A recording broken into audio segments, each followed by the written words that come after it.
Hi everybody, Chris Bailey here with Physical Therapy and Balance Centers in West Erie and Torrey, Pennsylvania. We're going to do our midday exercise break, and today we're going to do the top 6 exercises for the trunk and the hips. And they're going to be mainly stretches today. So if you have trouble in this area here, in the hips or the low back, we're going to go through some of the best ones for most conditions that we see here. Now, if you have any questions, just feel free to write in. What we're going to try and do too is if you know anybody who has issues with those spots, please share this with them. Or if you know somebody who's just not moving as much at home because they're stuck there or they're doing work from home, share this with them so that they can see these stretches. So the first thing that we're going to do is, I always have people do a little warm up. This is Steven with me today.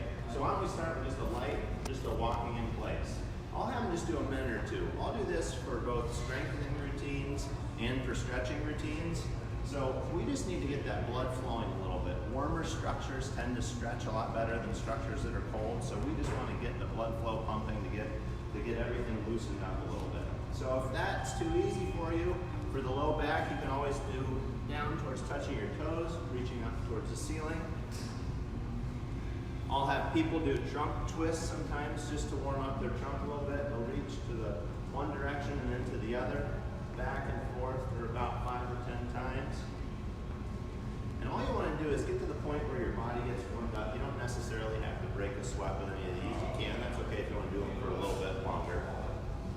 But the first one that we're going to do is one of the best stretches for the hips, especially the glute muscles in through here. So what I'm going to have Steven do is take a seat there. We call this the piriformis stretch.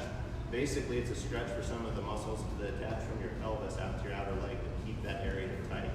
So what he's going to do, we're going to do on the right leg first. He'll cross his right leg over the left, and then he's going to pull his right knee up towards his left shoulder. And you should feel that pull right in through this area here. It shouldn't cause any pain in your hip right in this area. If it does, you can pull it more straight upward versus over to the other side. So I want him to do a 10-second hold with that for about 3 times. And then he's going to switch and do the same thing with his left leg. Now another way to do this, some people have trouble with this sitting. You can go to your bed or you can do this on a mat or on your floor. So if you lay down, you lay flat like this, you cross one leg over the other. My ankle is just near my knee on my left leg. I'm going to grab a hold of my right knee and pull it towards my left shoulder. And what we're looking to do here is if this muscle in this hip area is as loose as it should be, you should be able to take this knee and bring it almost to your opposite shoulder. And when I'm doing this here, I can tell that I'm a little bit tight in through this area, right through there. And what you'll find is females tend to be looser in this area than males. So we'll obviously give guys this stretch a number of times if they have hip and lower back pain. So 10-second hold with that 3 times, and then you can just switch to the other side. I like this stretch better laying down. It seems to isolate it more so, but if it's easier for you to sit, that's an option as well. Okay, so for the next one, this one here can be done sitting. It's the same thing. It's a little bit trickier there, but it's a single knee to chest. So if he's bringing his knee up towards the shoulder on that side, what that does is it's working on the range of motion of the hip. It also is opening up the pelvis and the low back on that right-hand side. And I'm going to show you how to do this lying down as well. Now one thing to consider is sometimes when you bring that knee all the way up to your chest like that, you can get a little pinch in the front of the hip, and we don't necessarily want that. You want to feel more of the stretch through here and through your back. So you can bring that knee just slightly out to the side. So bring it a little bit more to your right, Steve, as you're going down there. There you go, like that. You can also do this one laying down, and this is how I prefer it to be done with our patients. So we'll have them bring one knee up towards your chest. They keep the other leg bent like this just to support their pelvis. And then I'll just have them go back and forth. This one isn't so much a long hold as it is just a movement into this position. I'm taking this knee on the other side of my shoulder so it doesn't put as much pressure on my hip. Another way to advance this is, if this is pretty easy and to really open up the low back, you can bring both knees to your chest like this. And what you want to do with this, you don't want to keep your knees together. That can pinch in the hips. It does in mine. I feel a little bit of pain in through here. I don't necessarily have anything wrong with my hips, but it just can create more of a pinch between the bones there. So you want to bring your knees out to the side like this here. And then back down slowly. I'll have people do 5 or 10 of those with just a couple second hold. The next one is a side-to-side hip rotation. And this stretch here is pretty difficult to do in the sitting position. So I either have people do this in bed or I have them do it on the mat on the floor. This is one of the best stretches if you have tightness in your low back. At the beginning of the day when you first wake up, our discs in the low back fill with fluid so they can make our spine a little bit tighter.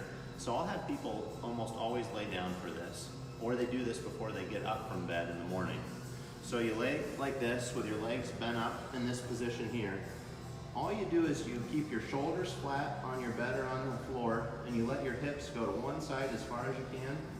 And you should feel this pull through your low back and through here and through the hip area. Hold just a couple of seconds, and then you're going to bring your legs over to the opposite side like this here. And I'll have people go back and forth like this for about 10 times just to loosen up these areas. Another way to make this stretch a little bit more intense is you can put a little bit of pressure here on your top leg, and this stretches more the low back here. What I'm doing with this opposite hand is I kind of reach the opposite direction, or if you're on your bed, you can hold on to the side over here like I am onto this bed, and I stretch it here. And you can hold this for a few more seconds. And then I'll have people repeat going the opposite way. If you find that one side is painful, you might not want to push that direction as much, and then hold about 5 to 10 seconds with this. With that more intense stretch, I don't do as many, only about 3 of those ones. And then you might want to try and just loosen it up with a few easy motions going side to side after you do that more intense stretch with that. Okay, so the next one's going to be seated forward bend. So if people have stenosis, which means your low back starts to get a little arthritic and you have pain when you walk or when you stand typically, this is going to be one for those people. So you reach towards the floor as far as you can. You try and let that low back really loosen up, and now you let your head and neck relax too, Stephen, at the bottom of that. And you should feel that stretch all the way through the neck, the mid-back, all the way down to the low back. And what he's trying to do is bring his upper trunk and his head as close to the floor as he can. We'll see a lot of people that they can barely reach down to that level. But they should get that good pull through here. As you do more and more of them, you should see that movement improve with that stretch there. I really like this one too for people who just have general tightness in their low back. So the next one's going to be a seated trunk rotation. What I want you to do for this one is you're going to reach to one side and you're going to pull yourself around to the right, hold for a few seconds, and then you'll go to the left-hand side. This can be done in a chair. It can be done in a chair without arms. You can just grab a hold of your opposite leg and pull yourself around this way.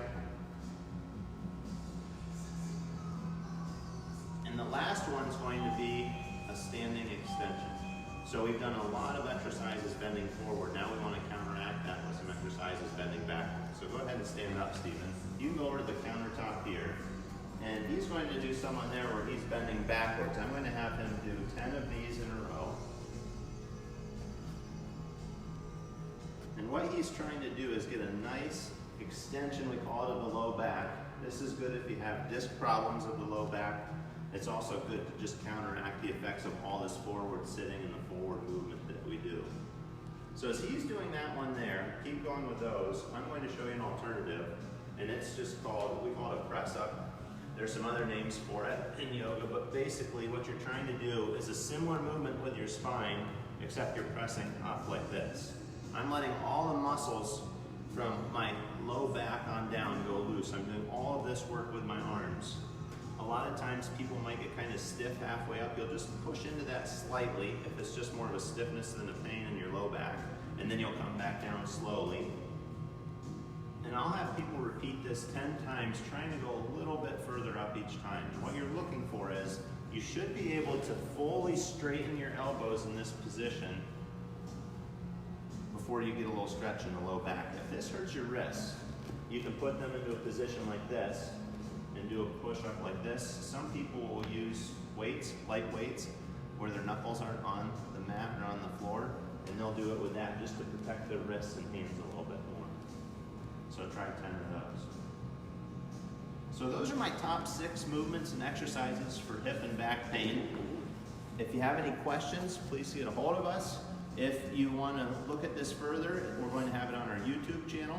And what I want you to do is share this with somebody if they have any problems in those regions, because these stretches might really be able to help.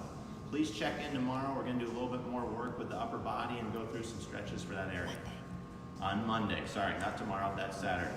Thank you very much.